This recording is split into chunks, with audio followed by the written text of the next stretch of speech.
I appear to have accidentally started a universe that is currently dismantling every normal person mask I've ever worn, which, to be clear, was not on my to-do list for this week.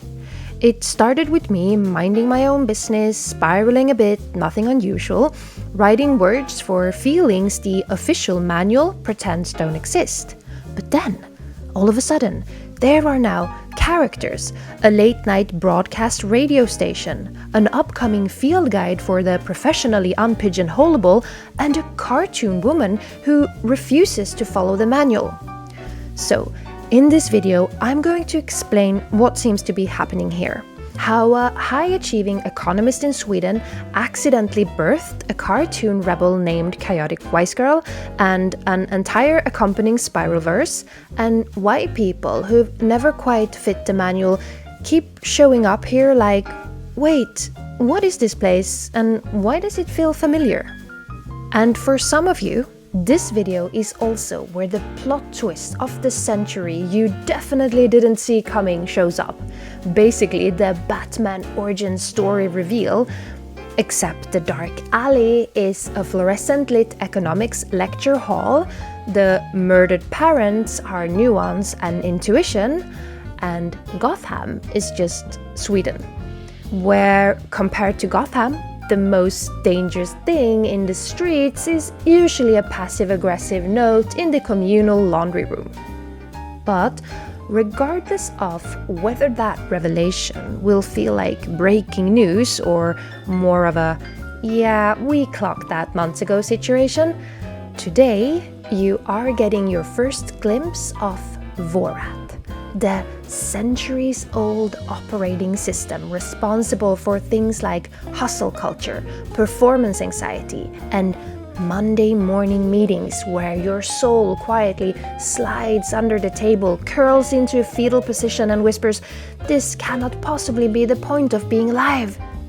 So let's jump in, and we'll start with that plot twist, because Vorat is more of a for the brave souls or deeply caffeinated who stay until the end kind of thing.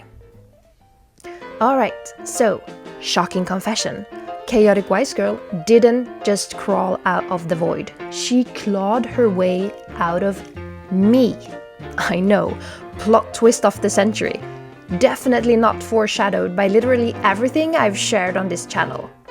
Anyway, so yeah, she clawed her way out of me, a woman who got tangled up for too many years trying to do life by the manual, and who still hears the chains of conditioning jank me back sometimes, hissing, "Come on, be normal, Brenda does it."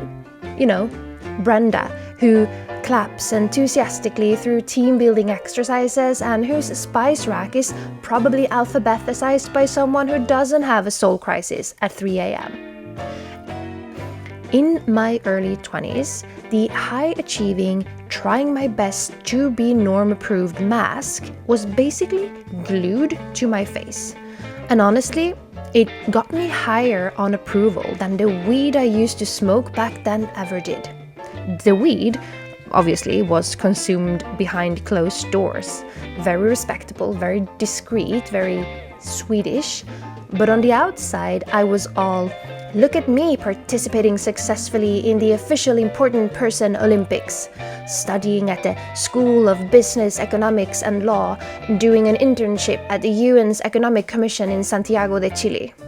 So look, if LinkedIn had been the pyramid scheme of worthiness back then, it is now, I would absolutely have been their poster child for hustle porn hashtags like "girl boss" and "please approve me." That fix, external validation laced with the Pavlovian crack pipe of perform, reward, repeat, kept me so buzzed I didn't even notice I was dying inside. And for a while, that system kept everything looking very successful. Until something happened that cracked the whole thing open. When I was 24, my dad died by suicide. And the moment that happened, the whole structure of my life flipped inside out. The cracks didn't just show, they split wide. Suddenly, the official important person Olympics looked like a playground game in the middle of a hurricane, and I couldn't keep swallowing the unwritten rules that required me to amputate my body, my intuition, and my own power source just to stay norm approved. So I spiraled into panic, into questions, and somehow into presence. I refound my body, dove headfirst into embodiment. Naturally, I became a yoga and meditation teacher because when a person with a type A nervous system has an existential crisis, she doesn't just relax, she gets certified.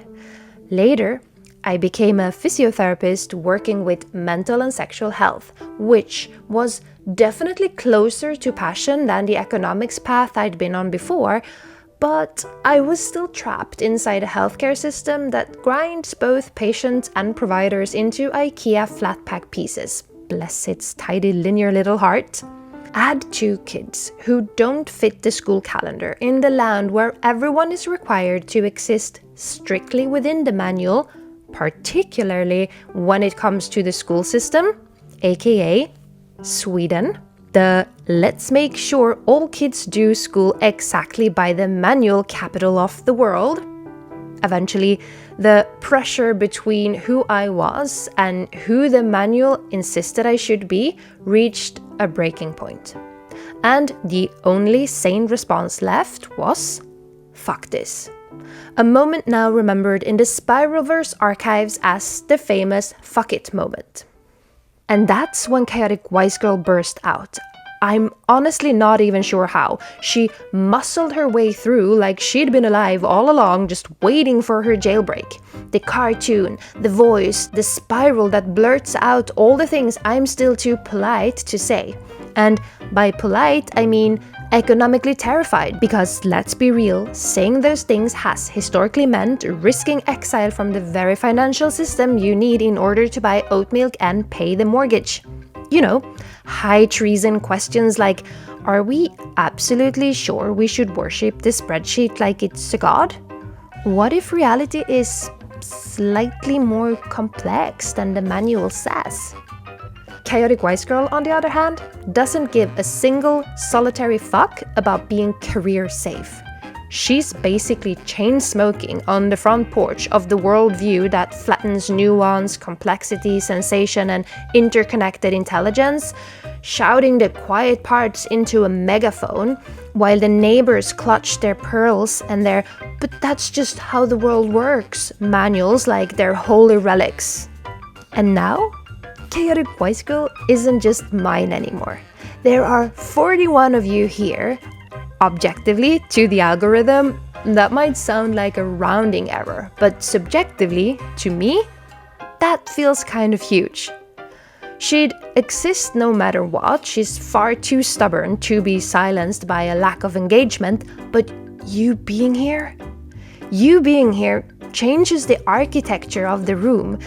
It makes this place feel less like a private psych ward where I'm just talking to the walls and more like an underground station where we're all collectively wondering why Brenda is still clapping. You're not just subscribers, you're the people who heard the frequency and thought, oh, it's not just me. And look, somewhere along the way, something weird happened. I went from, let me just post a few glossary words to, oops, I accidentally built a multidimensional ecosystem. Up until now, you've mainly seen 3 things: glossary entries, new words for feelings the manual-approved reality pretends don't exist, or is too embarrassed to name, Spiral Radio FM, late-night broadcasts for people who sensed the math of normal wasn't adding up, and the Chaotic Wise Girl Chronicles, flare transmissions from the saga of Chaotic Wise Girl herself. But behind the curtain, it turns out I may or may not have built an entire Spiralverse. It's a place that includes things like the Character Vault, which essentially is a VIP lounge for strange archetypes and inner exiles. You might have glimpsed characters like Ulf, Brenda, or Chaotic Wise Girl's complicated X, Mr. Velocity over Vitality. And if you're now wondering how on earth you're supposed to navigate all this, don't worry. Here's how this place works. You don't have to keep up. You can't fall behind. This isn't a syllabus, it's a spiral. There's no right order to follow. Just wander in wherever your weird little heart feels curious, then disappear for weeks, go live your life, and come back only when the purr returns.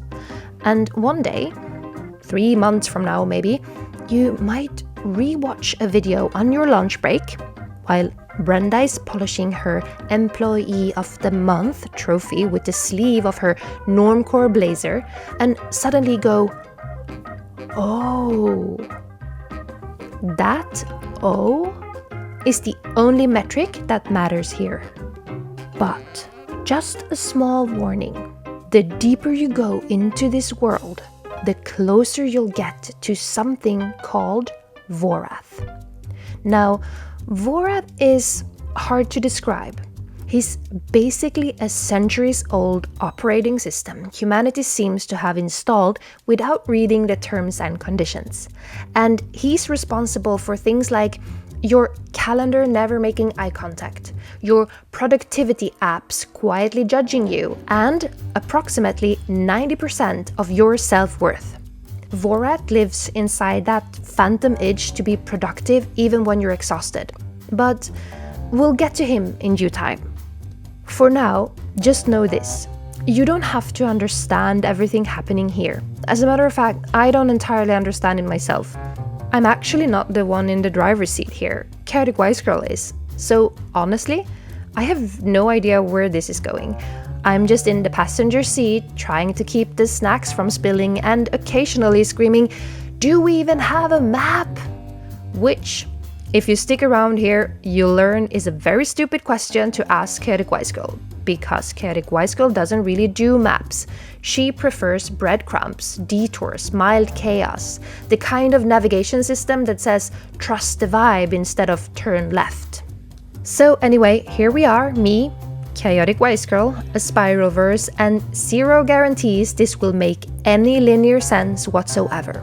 So buckle up, Nonlinear One, because if the last few months have taught me anything, it's that a Spiralverse appear to be growing, and we have absolutely no idea what it's going to do next, except that prolonged exposure seems to cause sudden recognition of your own weirdness as intelligence, and occasionally laughter in places where the manual says you should panic. So, if you're feeling the pull, welcome to the spiral. There's a seat for you at the radio station. Just don't tell Brenda we're here.